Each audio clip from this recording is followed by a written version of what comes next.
নমস্কার বন্ধুরা, welcome to Shampa's kitchen. যে কোনো রান্নার স্বাদ আরও বেড়ে যায় বা দেখেই খেতে ইচ্ছে করে যখন তা খুব সুন্দর করে সাজিয়ে পরিবেশন করা হয়। আজ তেমনই এক রেসিপি শেয়ার করব, যা ছোটোখাটো অনুষ্ঠান বা পুজোর ভোগের সাথে সাজিয়ে দিলে দারুণ লাগবে। রেসিপিটা ভালো লাগলে লাইক ও বন্ধুদের সাথে শেয়ার করার অনুরোধ রইল। তাহলে চলুন শুরু করি। সবার প্রথমে আমি 250 গ্রাম পটল নিয়েছি। এখানে 6 পিস পটল হয়েছে। একটু বড় সাইজের পটল নিয়ে নিতে হবে আমাদের এই রেসিপির জন্য। এবারে আমরা পটলগুলোকে এইভাবে ছুরি দিয়ে দিয়ে খোসাটাকে ছাড়িয়ে নেব।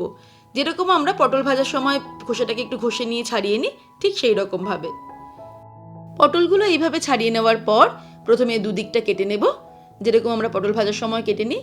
তারপরে এইভাবে ছুরি দিয়ে ভালো করে দেখুন, এইভাবে আমরা চিড়ে চিড়ে নেব। ঠিক মাঝ বরাবর পর্যন্ত এইভাবে কিছুটা গ্যাপ দিয়ে দিয়ে আমাদের এইভাবে চিড়ে নিতে হবে।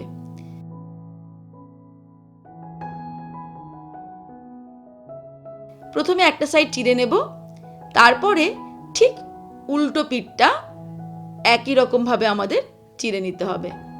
আর একটু ভালো করে গেথে গেথে দেব, যাতে হলুদ মশলা এগুলো সমস্ত ঢোকে।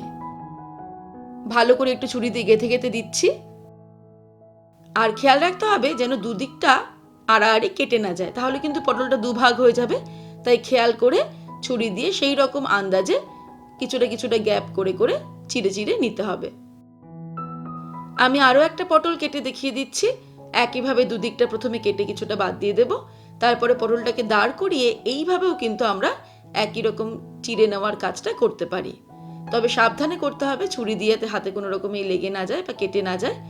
কিছুটা কিছুটা গ্যাপ দিয়ে প্রথমে একটা সাইড কেটে নিয়ে তার ঠিক বিপরীত দিকে একই রকমভাবে চিড়ে চিড়ে নিতে হবে।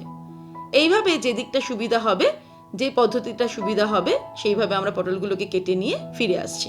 কেটে নেওয়ার পর পটলগুলোকে ভালো করে জল দিয়ে ধুয়ে নিয়েছি। এবারে এর মধ্যে দিয়ে দেব নুন 1/4 টিস্পুন, হলুদ গুঁড়ো দিয়ে দেব 1/4 টিস্পুন, আর দিয়ে দিচ্ছি লঙ্কার গুঁড়ো 1/4 টিস্পুন। তবে আপনাদের ঝাল পছন্দ না হলে লঙ্কার গুঁড়োটাকে স্কিপ করতে পারেন। তারপর ঝাঁকিয়ে ঝাঁকিয়ে ভালো করে নুন, হলুদ আর লঙ্কার গুঁড়ো পটলের গায়ে মাখিয়ে নেব। মাখিয়ে নিলাম ভালো মতো। এবারে চলে যাব ফাইনাল স্টেপে। এবারে কড়াইতে পটল ভাজার জন্য সর্ষের তেল নিয়ে নিলাম। আপনারা চাইলে রিফাইন্ড অয়েলেও পটলগুলো ভাজতে পারেন। তেলটা ভালো মতো গরম হয়ে গেলে ফ্লেমটাকে মিডিয়াম টু লোতে করে এর মধ্যে ছেড়ে দেব পটল। উল্টে পাল্টে যেমন আমরা পটল ভাজি, ঠিক সেই রকমভাবেই পটলগুলোকে ভাজতে হবে। তবে খুন্তি দিয়ে বা স্প্যাচুলা দিয়ে সামান্য চেপে চেপে পটলগুলোকে ভাজতে হবে, যাতে পটলের শেপটা গোলাকার না থেকে একটু চ্যাপ্টা মতো হয়ে যায়। এই বাহারি পটল ভাজা কিন্তু একটু চ্যাপ্টা মতো হয়, তবে ডিজাইনটা সুন্দর দেখতে লাগবে। তাই যখন পটলগুলো একটু নরম নরম হয়ে আসবে, খুন্তি দিয়ে আস্তে আস্তে করে চাপ দিলেই পটলগুলো এইরকম চ্যাপ্টা মতন হয়ে যাবে। আর যেটা ভাজার পরে দেখতে লাগবে খুব সুন্দর। উল্টে পাল্টে প্রায় 5 মিনিট সময় নিয়ে পটলগুলোকে ভালো করে ভেজে নিলাম।